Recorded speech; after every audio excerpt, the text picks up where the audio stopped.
Welcome back, everybody, to another episode of Agents of MACE. Today is a special day because we're talking about X-Men. No, not the X-Men in the MCU, the X-Men in the X-Men universe, which, who knows, maybe that will be in the MCU. But for now, we are continuing our watch-through of somewhat chronological order X-Men movies based on a website I found. As chronological as we can be. Yeah. We had a mini discussion about the fact that this movie seems like it should have been earlier, perhaps, maybe first even, or second. But according to the website, X-Men Origins Wolverine is where we are after the first class version of Dark Phoenix. So, yes, it does seem out of place, but there's also not a timeline, really. Like, the movie bounces back and forth all over the place and then kind of ends very ambiguously as to when in time this is. Wolverine's my favorite character. I was very excited when they announced this movie. I love the X-Men Origins video game. I think I've played it at least 8 times all the way through. Love that game. It's great. The movie is not that. First thoughts, I was very upset. Although, technically, these are my first thoughts watching it normally. We've talked about this before, but the first time I watched this movie, I watched the pre-render cut. So all the effects were even worse than they are. And then I remember watching it for the first time with the actual effects in the movie, and it still doesn't look that great. So that's my first thoughts. How about you guys? I was looking up when this came out. So 2009. So this would have been early college. Yeah. No, this would be like mid college. Yeah, I think I watched this again today. I'm trying to remember what my first reactions were when it first came out. I'm sure it was kind of like, well, there were mutants in it. It's Wolverine. Mm-hmm. That was about it. Oh man, this one, I feel like the end of it just becomes like the train wreck. It's like building up some promising ideas, and then some of the decisions at the end, I'm just like, were they just rushing this? Because I couldn't remember the length. It's an hour and 40-minute film, and there was moments in this I was just like, because this was a rewatch, and I haven't seen this movie in a long time, so I was just like, when are we going to see these characters? And I just kept looking at the time, and I'm just like, man, they really do a lot of build up, and then the last act is just rush. Yeah. Oh yeah. I also made a note of the very poor pacing in my notes. I think it's a testament to the very poor pacing that I paused this movie 5 times. Partly because I got bored and wanted to do something else. And also because I was checking to see, this is the midpoint? This is supposed to be the midpoint? It didn't make any sense. I feel like there was a much cooler, 2.5 hour version of this movie kicking around somewhere way, way early in development. That over time and with more, studio influence, eventually morphed into the hour and 40-minute, mutant scavenger hunt that we have now. And y'all know that this is the first time I ever saw this movie. And before I even started it, my husband, Mason, said, "You are going to hate this so much." And I don't hate it. I think that it's better than Morbius, but less good than Blade, if that's any indication of the quality of the film. And I think that I just don't have that visceral reaction of hatred that a lot of people do for it, because it's been 13 years since it was released, and also because it's people walked into it with such high expectations, because they loved that character. And they're like, oh, we're going to get Deadpool. We're going to get Blob. We're going to get all these other cool characters. And then it did so little with what they had. Mm-hmm. So I walked in with no expectations. I was told, this is quite bad. And so I was like, well, it's only about as bad as most of the movies released somewhere between 1995 and 2004. Which is bad because it was in 2009. But yeah, I mean, I don't hate it. It didn't offend me. It just wasn't good. I think that, so my fiance was sick over the weekend, so because otherwise she probably would not have volunteered to watch this movie with me.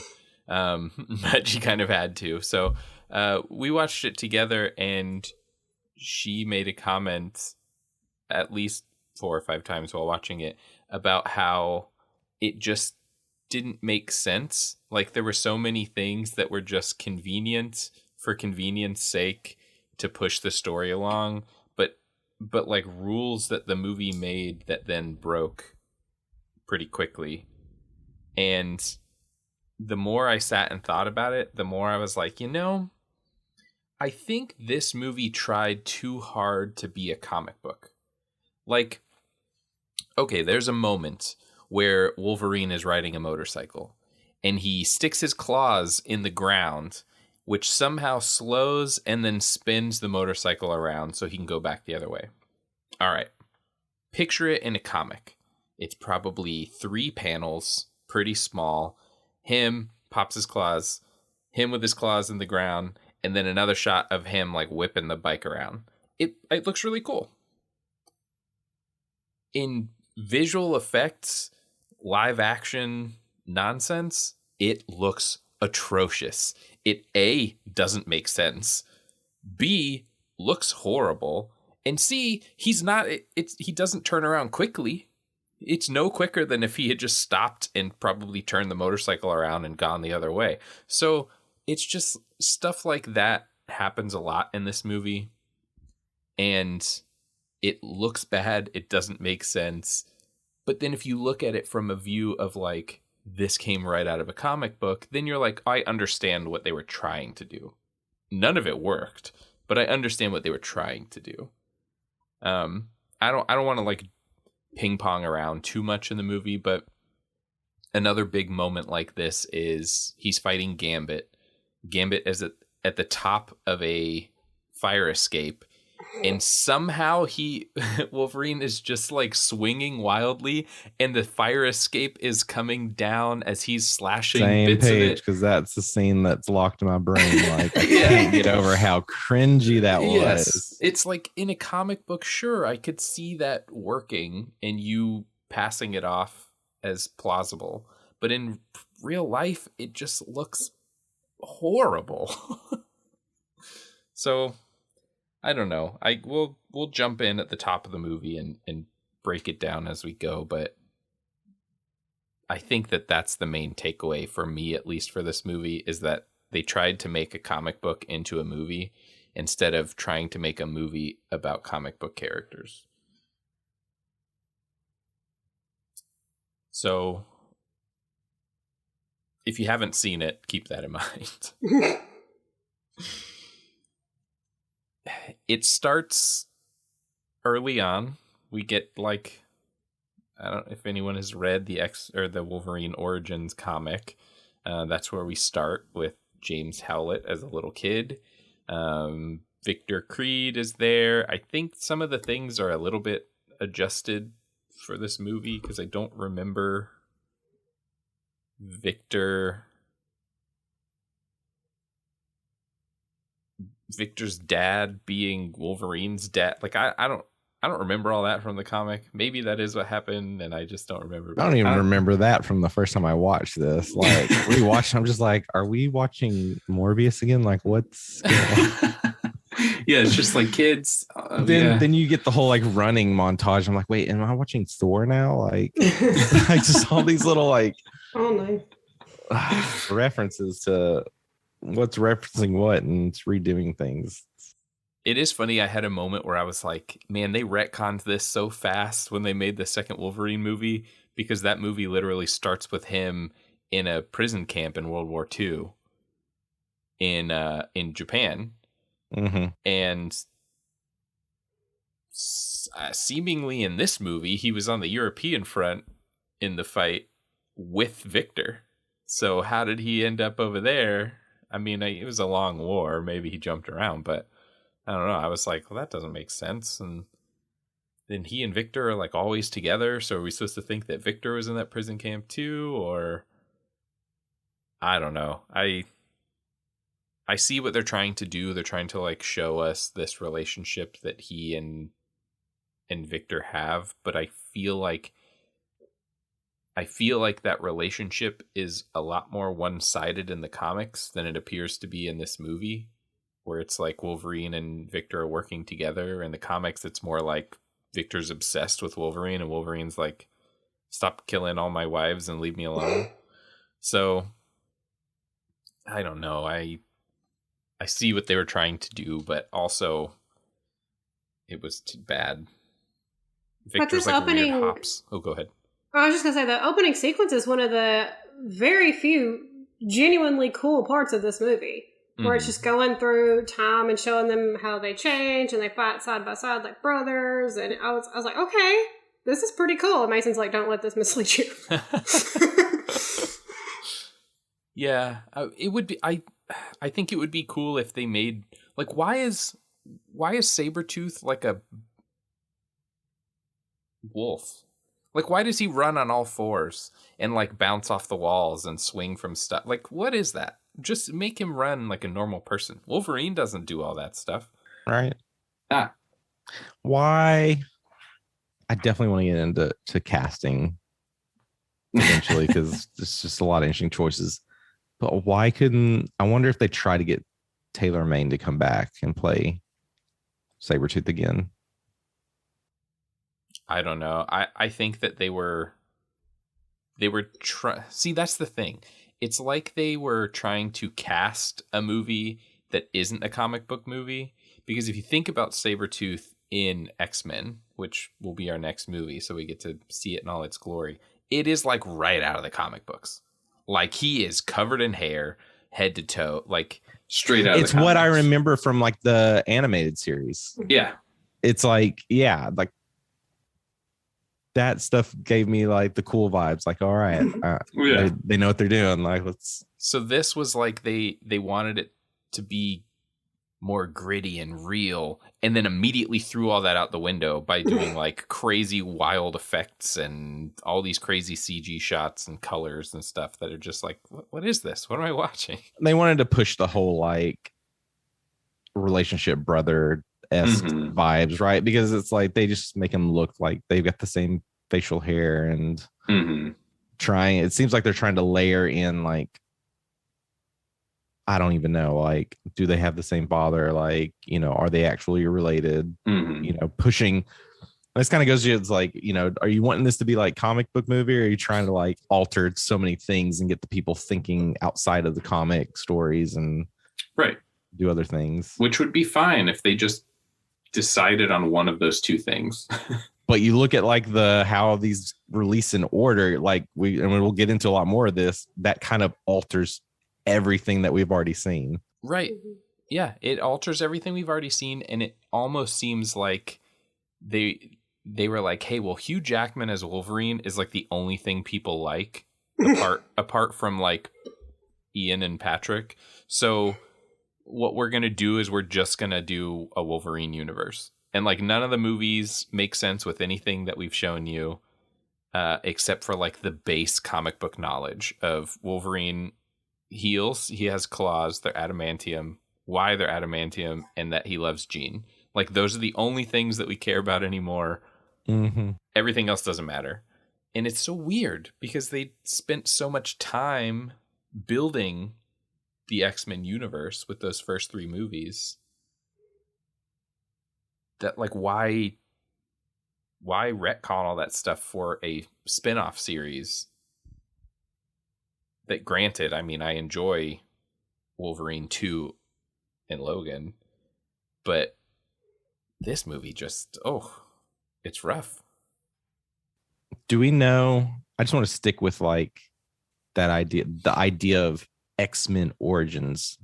Do either of you know what the potential, if they would have continued on with Origins, what would have been the next film? I remember they wanted to do a Magneto one. It would have been Magneto? Yeah. And they said a bunch of those elements got incorporated into X-Men First Class. But that's all that I know of. I was trying to get box office numbers just to.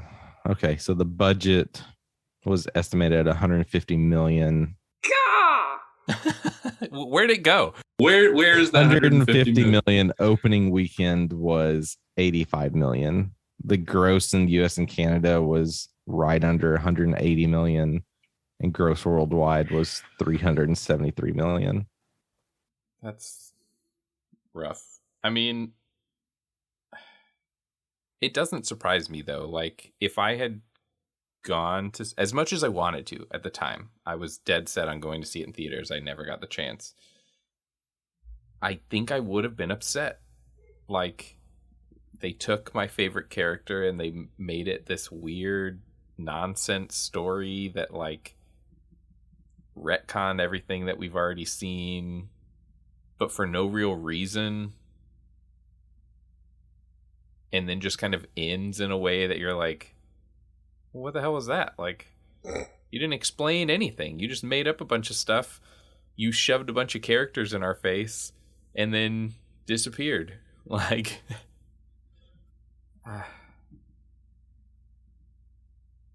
I don't know. I don't know what the idea with this was. I don't know, honestly, if like they thought this was going to be it. Like they were going to do one Wolverine movie and be done. Or if they did this movie and then somebody was like, hey, we need to do that, but better, because that was horrible. So that's why they did Wolverine 2. Because I don't remember Wolverine 2 being bad. Like, I genuinely enjoyed that movie. Yeah.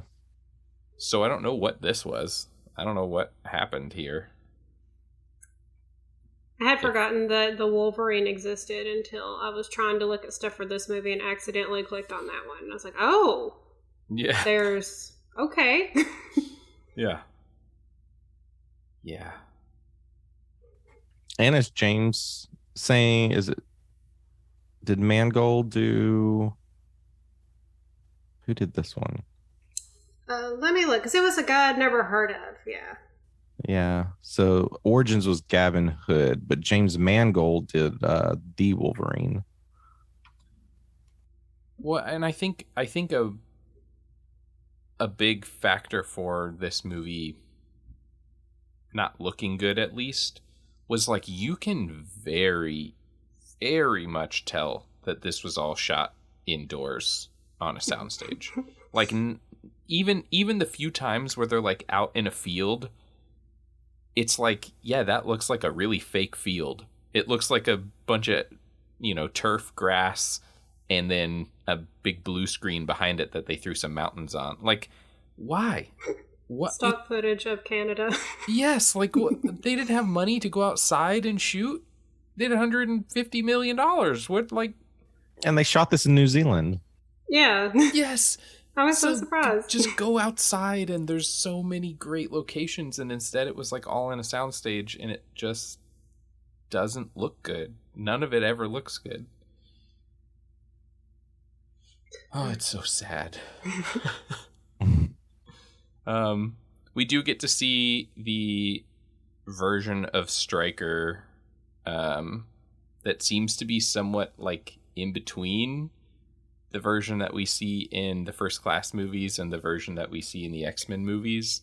So like, if we're basing this on Stryker's appearance, this movie fits perfectly between the First Class movies and the original movies, because it's like we got young Stryker, we got like late middle-aged Stryker, and then we have like old Stryker. So that for me is like the only connecting piece for this movie, like that makes any sort of sense.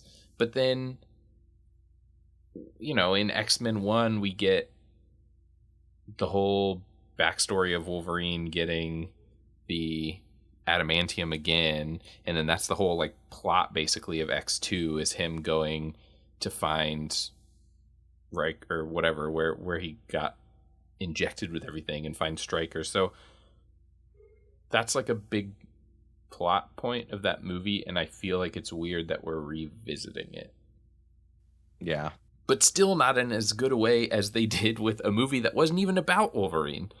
Like, the Dark Phoenix movie, the saving grace for that movie is the scene where we get to see Wolverine break out of that containment facility, and it's comic accurate-ish.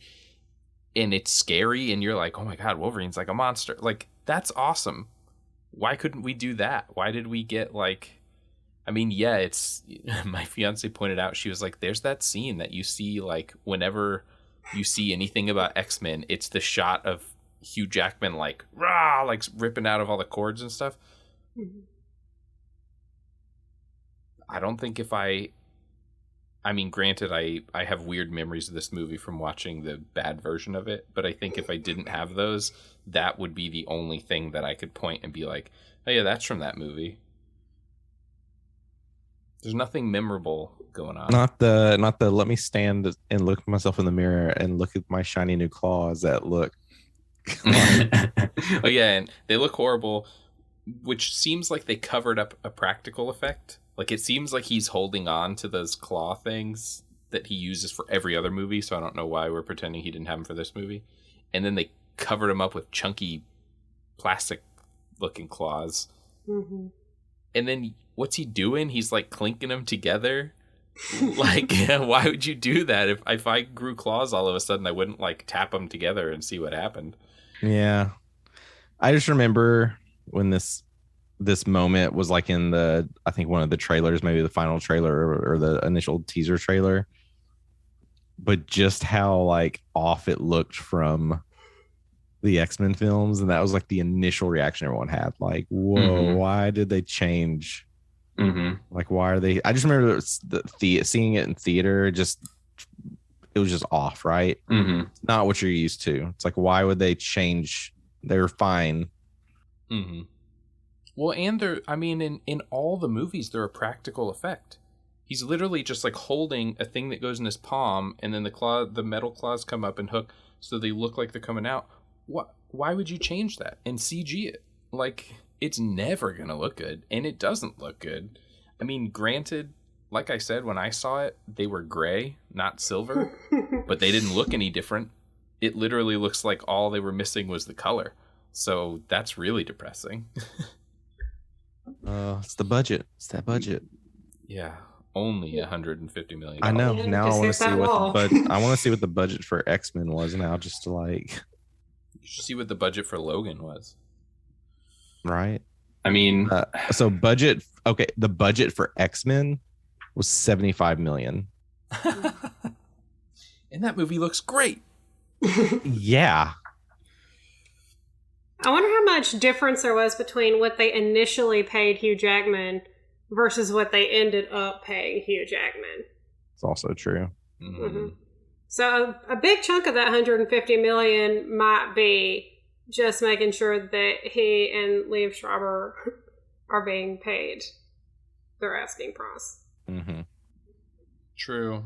Logan was $97 million, and its gross was $619 million. That's wild. That's pretty wild. Not even as much as Origins, and they made 6 times what Origins made. Like, it's really sad, because I feel like this movie could have been great. And I mean, we haven't even really talked about Deadpool yet, but like, that was just a mistake.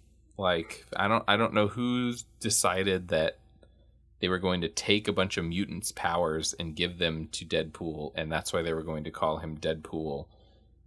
When, like, where is that? What comic is that in? Like, I know there's, like, Deadpool Venom comic where he gets the symbiote. There's Deadpool mixed with Cable. But, like, what, he can pop around, he has swords coming out of his arms, he shoots laser beams, his mouth is sewn shut. Like, who thought that was a good idea? And like, I'm glad that, you know, they poke fun at it now in the Deadpool movie. It's funny, but like, I still don't understand what the thought process was there. Like, to take a character and like not only change them, but completely change them. I mean, make like a completely different character. Like, the defining aspect of Deadpool is, aside from his powers, is the way he talks. Right. And he doesn't talk after his first little bit in the movie because he has no mouth. Right. And they all talk, like, every time they talk about him in the movie, they're like, God, Wade never shuts up. He has like 6 lines. He doesn't even talk that much. Yeah, he's not even in the film that much. But from what I'm seeing, which we may need to fact check this, is like this version of Wade Wilson is from Earth 10,005. Whereas the other Deadpool movies are from Earth 616. Well, we need to never visit this Earth ever again. I mean, this is like, yeah, I don't know. I don't get the decisions there. It's weird because, like, I mean, we've already said that this movie, and like, maybe that's it, right? Maybe that's what we're supposed to just pretend, to shove it all under the carpet, that this is a completely different universe from literally everything else that we've seen or will see, technically, from when this came out. But like, all the stuff that they retcon about like base characters for this universe are then also retconned when they do First Class. Like, I mean, we still get the Scott Summers, he's in school, right? And like, that's how they find, like, they come get him or whatever, but it's not Sabretooth coming to steal him to get his DNA to put into another mutant that's dead. Mm-hmm. That they still don't really explain. Like, so they killed Wade and then injected him with Wolverine's DNA, and that gave him Wolverine's regenerative abilities. That doesn't make sense. Then everybody could have that. Like, there should have been a lot more going on around there. They also don't explain what is what is Deadpool's, or I guess Wade Wilson's abilities. Like, Swords. yeah, like everyone else on this team has a mutant ability. But he doesn't block bullets with his katanas. That's basically all we saw. Yeah. So it's like, what is his power? Which, side note, it's when we actually see the you know, the advanced version of him, it's a whole different actor. I didn't even realize that. Yeah. It's not even Ryan Reynolds playing him there. Yeah. Oh my gosh. Completely different guy. Yeah. And he's naked, and for some reason they like pulled the skin back from his eyes. Like, that's not explained either. They just did it to do it, I guess. It can't be good for his eyes. And then whenever he shoots laser beams, it turns black instead of red. Like, I don't know what they were doing. Like, it's like someone who's never read a comic book sat down and wrote this movie. Well, this goes into one of those situations of like, was this all from like the studio, where, you know, what could have the original ideas have been, where people are just kind of like, no, how about we just take all of that and combine it into like one character?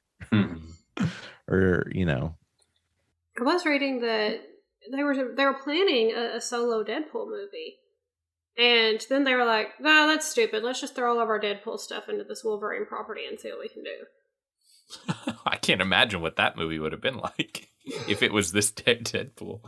I mean, if anything from this is probably what really kind of heightened the fandom around. Oh, they got Ryan Reynolds to play Wade Wilson. We need a true Deadpool movie. Like, this is probably what really ignited that. And then, So I guess that's the thank you, X-Men Origins, or giving us the precursor to an actual Deadpool movie. Yeah.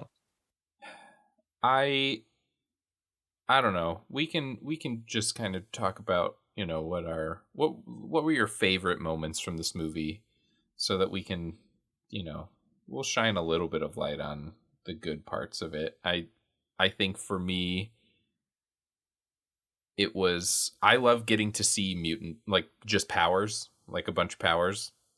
It doesn't always work in movies. Most of the time it's really dumb, but like stuff like Sky High or X3, where like there's just like a group of, non-main character mutants with powers, and you just get to see their powers going on in the background. It's like, yeah, that's so cool. Like, I want to be in a situation like that where there's just like a crazy amount of powered people just playing around with their powers. So we get to see that in this movie, and there's a couple that you can kind of point out and be like, oh, like there's Toad. Oh, there's a guy that like kind of looks like he's supposed to be Quicksilver. So like that was fun. I enjoy the first fight between Wolverine and Sabretooth, like at the bar. I thought that was fun. It's interesting to see, like, he has bone claws, so Sabretooth is able to like stomp and break them. And I was like, well, yeah, that makes sense. And Gambit was fun. I mean, he wasn't great, but he was fun. Yeah, so talk about Gambit for a second.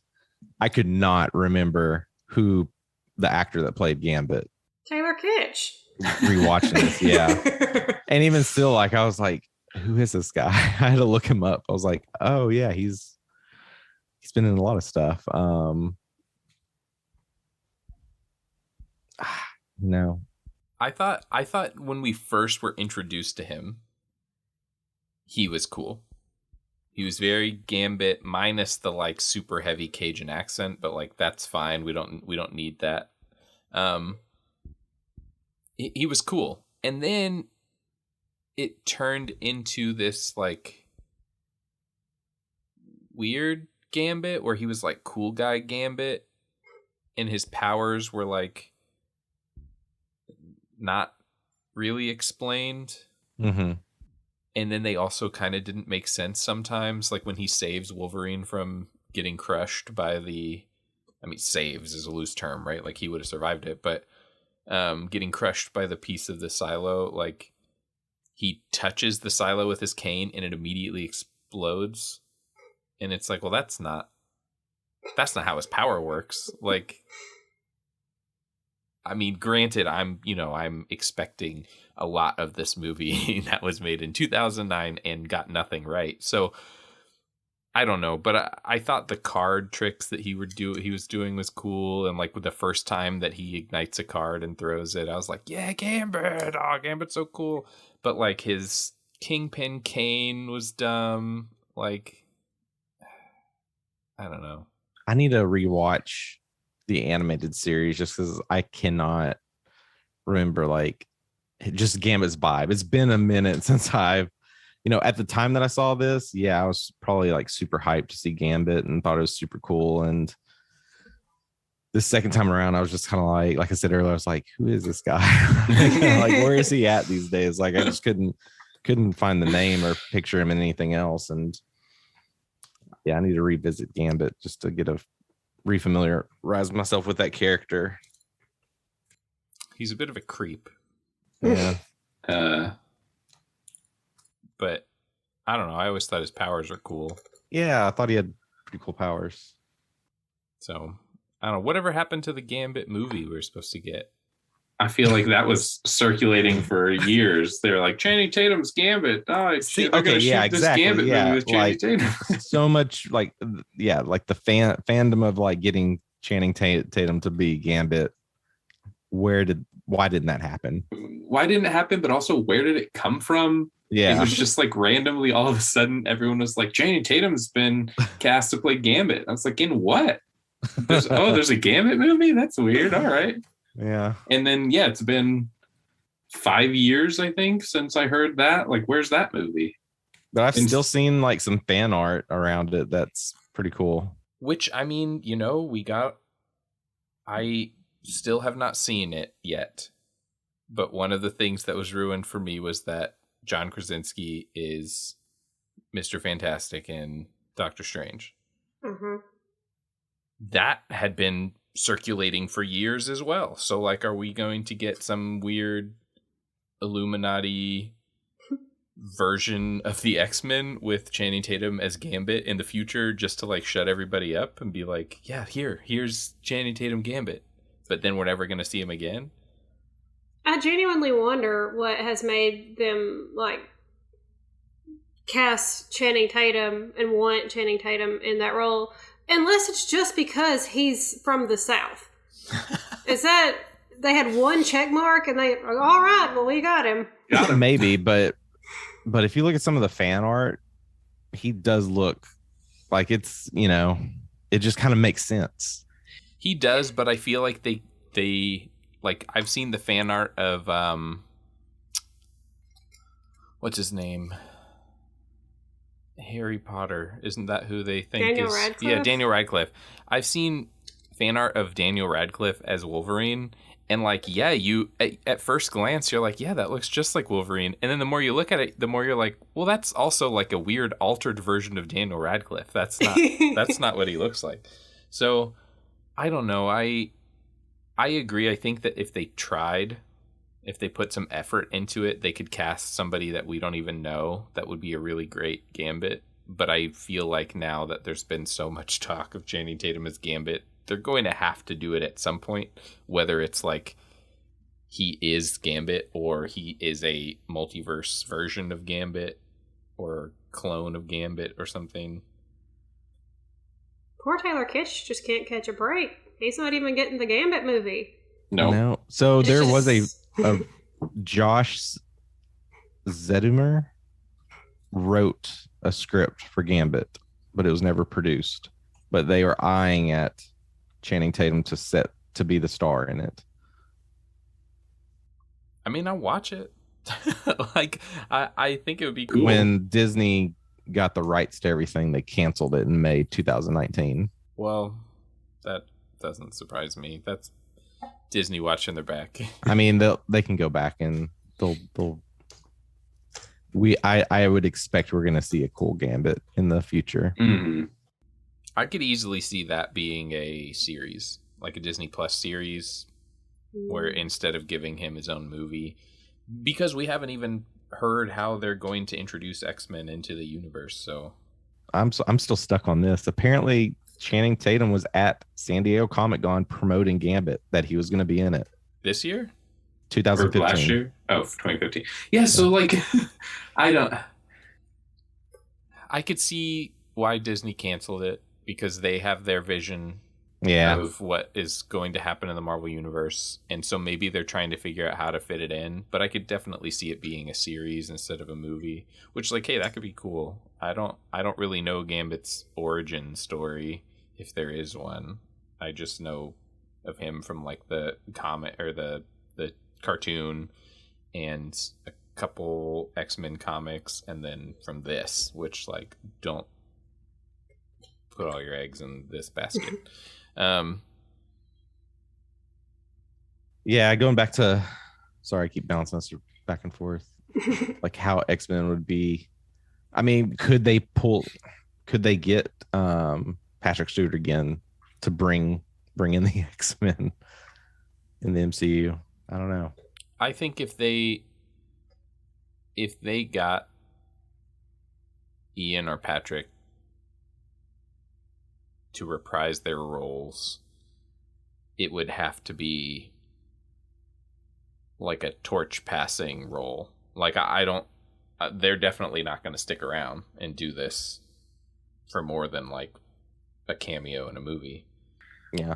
So they're going to have to find somebody to replace those characters, unless we're going to get, who knows? This could be X-Men from,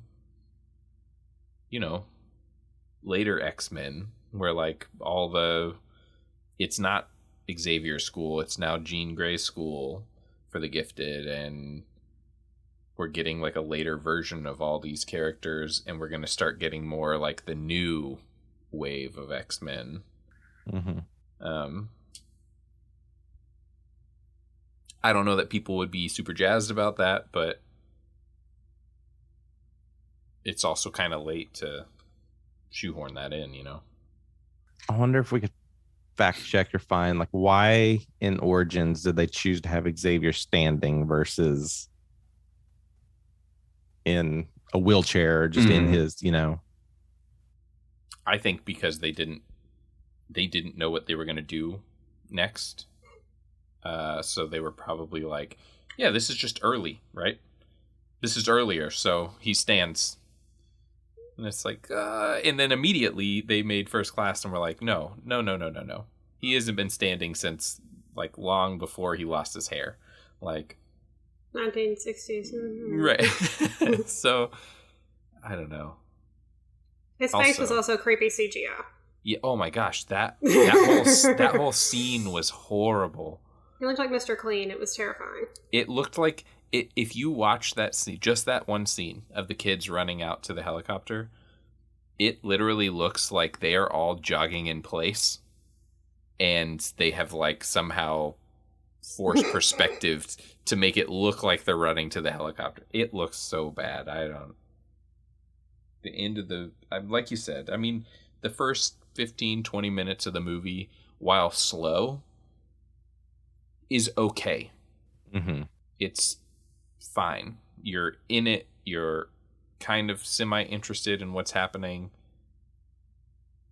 And then it just slowly starts rolling downhill. And by the time you get to the last act of the movie, you're like, do I even care anymore? Like, it doesn't matter to me what happens next. Like, I may as well just turn this movie off and then start X-Men and be like, all right, yeah, Wolverine.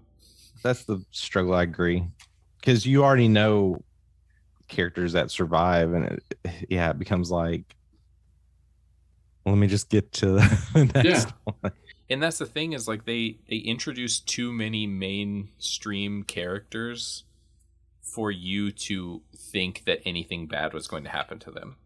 Right. Like if they had introduced us to some crazy superpowered mutants that like we've never heard of before, then maybe it would have been a little bit more like, oh, like they could kill any of these people at any moment, and we would be like, oh, that was crazy. But instead they were like, look, here's Emma Frost and here's Scott Summers, and they're leading the band of mutants. So it's like, well, yeah, they're not going to get shot or anything. I mean, are we kidding? They're literally main characters in the next movies. So, except according to Wikipedia, that's not Emma Frost. It's a whole other Emma with one of her powers, but no telekinesis. Which is so stupid. It's the dumbest thing I've ever heard of in my entire life. I think it was originally supposed to be like Emma Frost, but they had to change it because it didn't fit in. I don't... Look, it makes no sense. Anyway, you turn it. And also, while we're talking about killing off characters, they kind of fridge Kayla Silverfox, only to bring her back at the end and re-kill her.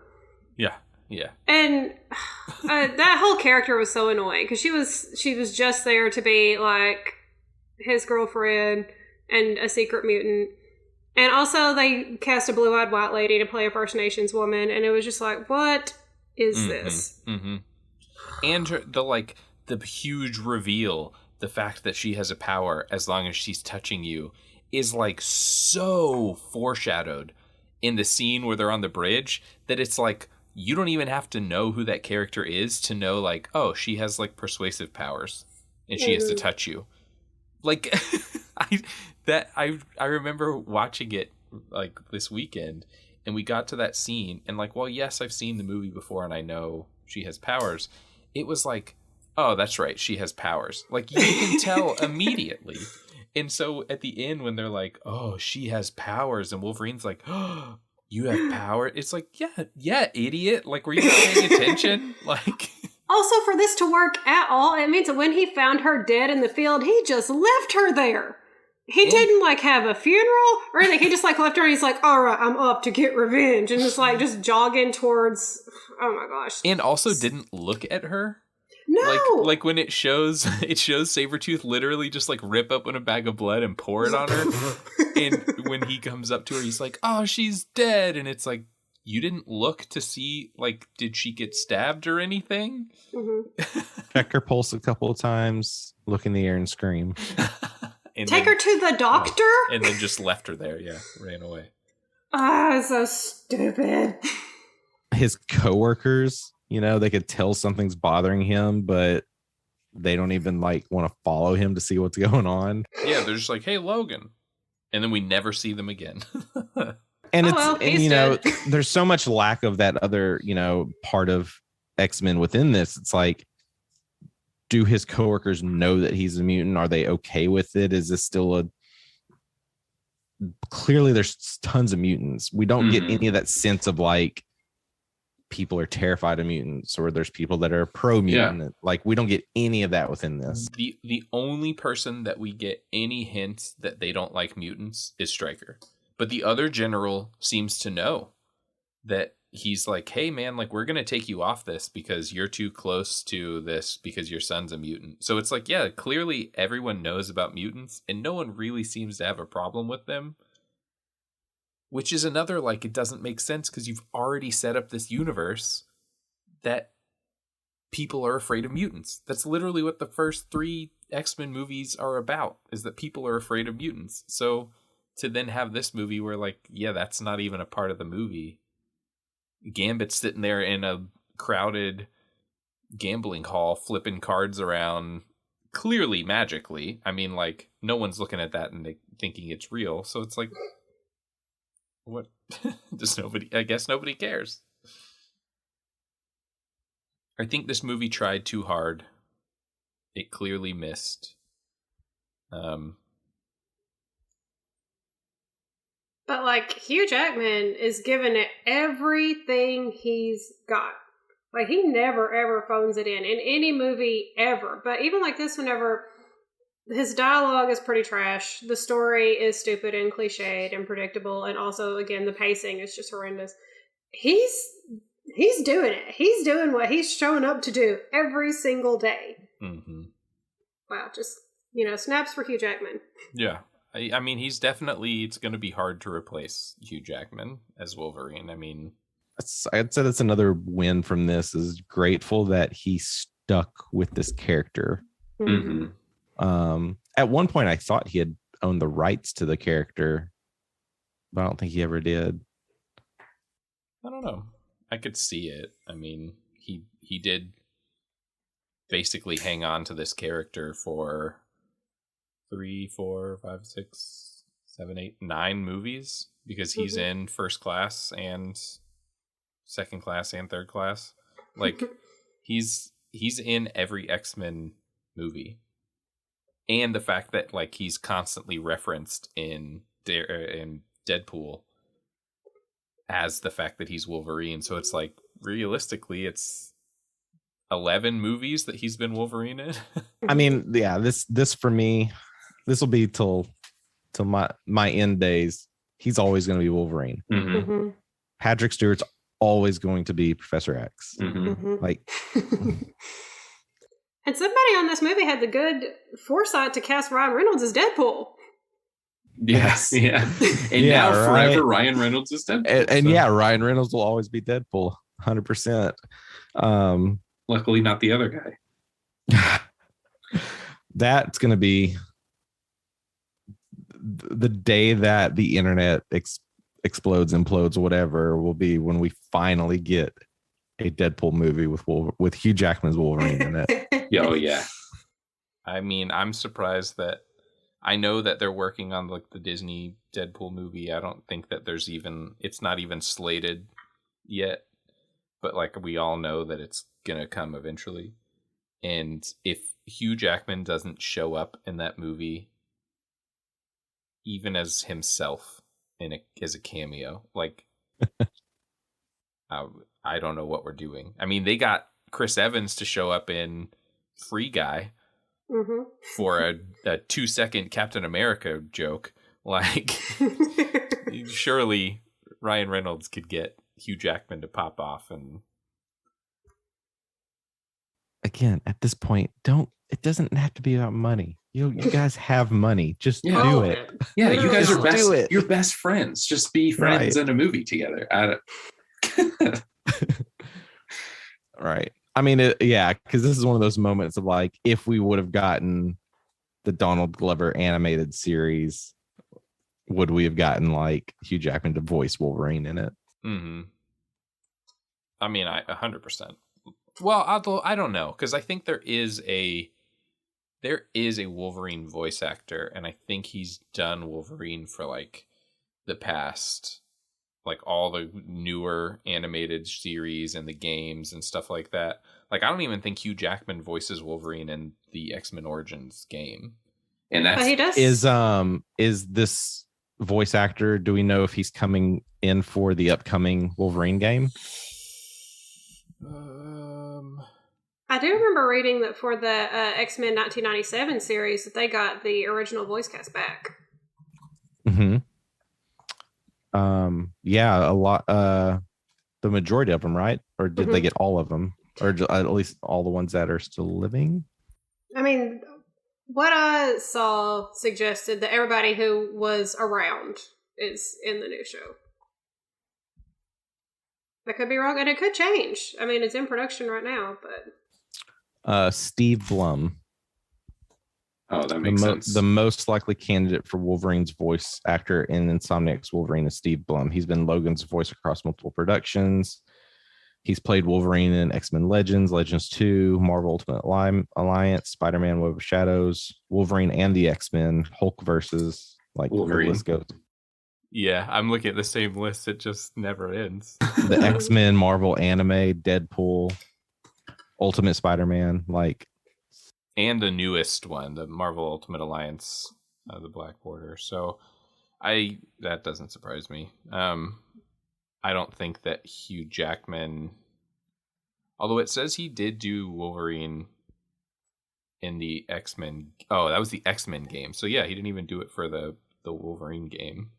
So he does have some voice acting credits, so I could see if he wanted to do it that he would, but I think at this point in his career, he's probably going to be very, very selective, especially if he does come back to play Logan or Wolverine, which he has the rights to. Yeah, 100%.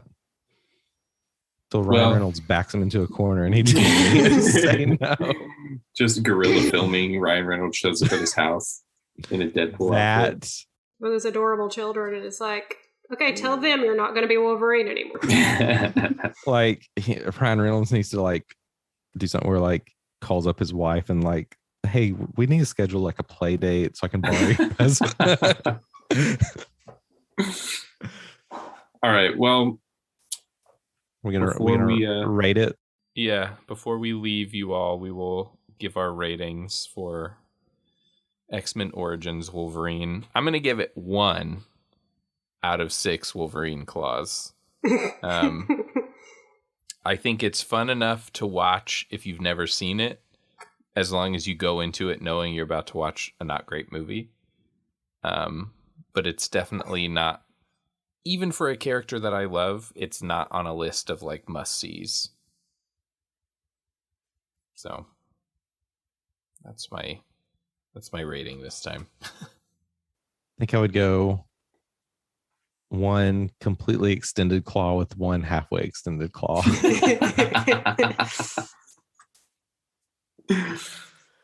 Yeah, sole reasons. Hugh Jackman is Logan Wolverine. You can't beat it. I will say, yeah, like the Gambit moments, there was some cool moments, but yeah, that's really it.